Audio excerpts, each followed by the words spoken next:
नमस्कार। वैशाख शुक्ल पक्ष की तृतीया तिथि को अक्षय तृतीया या आखा तीज मनाते हैं। मान्यता है कि इस दिन किए हुए दान, नदी स्नान, यज्ञ, तप, जप आदि कर्मों का फल अक्षय, जिसका क्षय या नाश न हो, के बराबर फल प्राप्त होता है। इसलिए इस पर्व को अक्षय तृतीया के नाम से जाना जाता है।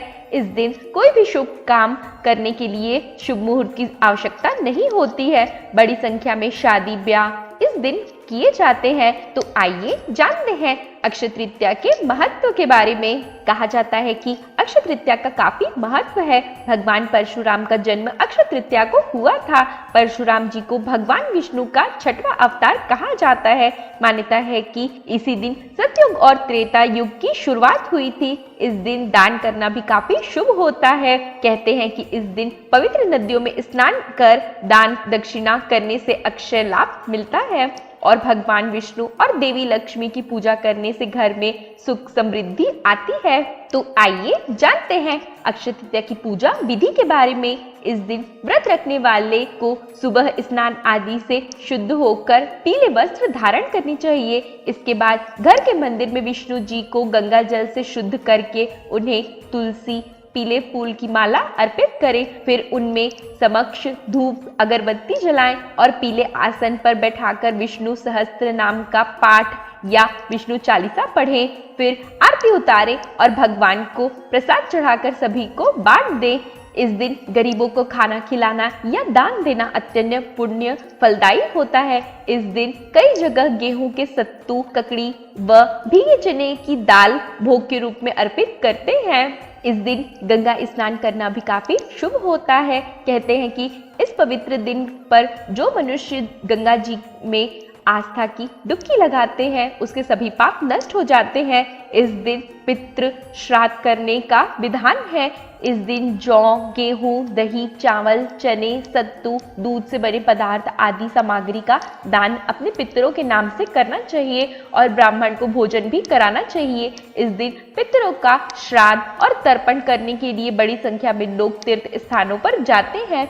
इस दिन सोना खरीदना भी काफी शुभ माना जाता है।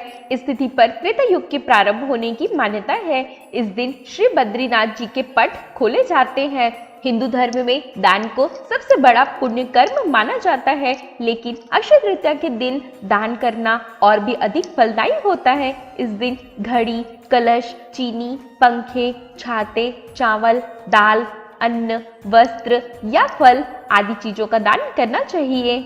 यदि आप अक्षय तृतीया के दौरान किसी वजह से सोना नहीं खरीद पा रहे हो तो आप जौ भी खरीद सकते हैं। इस दिन भगवान विष्णु और माता लक्ष्मी की पूजा करने के बाद जौ को एक लाल कपड़े में बांधकर घर की तिजोरी या पैसे वाले स्थान में रख दें।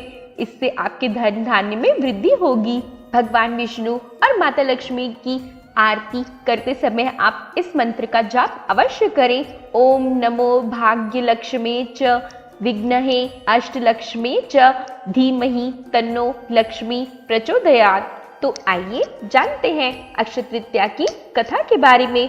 भविष्य पुराण के अनुसार शाकल नगर में धर्मदास नामक वैश्य रहता था। धर्मदास स्वभाव से बहुत ही आध्यात्मिक था, जो देवताओं व ब्राह्मणों का पूजन किया करता था।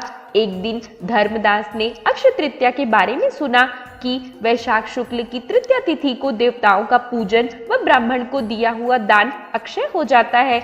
यह सुनकर वैश्य ने अक्षय तृतीया के दिन गंगा स्नान कर अपने पितरों का तर्पण किया। स्नान के बाद घर जाकर देवी देवताओं का विधि विधान पूर्वक पूजन किया। ब्राह्मणों को अन्न, सत्तू, दही, चना, गेहूं, गुड़, इख, खांड आदि का श्रद्धा भाव से दान दिया। धर्मदास की पत्नी उसे बार बार मना करती रही, लेकिन धर्मदास अक्षय तृतीया को दान जरूर करता था। कुछ समय बाद धर्मदास की मृत्यु हो गई। कुछ समय पश्चात उसका पुनर्जन्म द्वारका की कुशावती नगरी के राजा के रूप में हुआ। कहा जाता है कि अपने पूर्व जन्म में किए गए दान के प्रभाव से ही धर्मदास को राजयोग मिला। तो आज हमने अक्षय तृतीया की पूजा विधि, कथा एवं उनके महत्वों के बारे में जानकारियां प्राप्त की। आशा है कि आपको हमारी सारी वीडियोस पसंद आ रही होंगी। यदि आपने अभी तक के हमारे चैनल को सब्सक्राइब नहीं किया है तो हमारे चैनल को सब्सक्राइब करें। इसी के साथ मैं अनामिका आप लोगों से विदा लेती हूँ। धन्यवाद।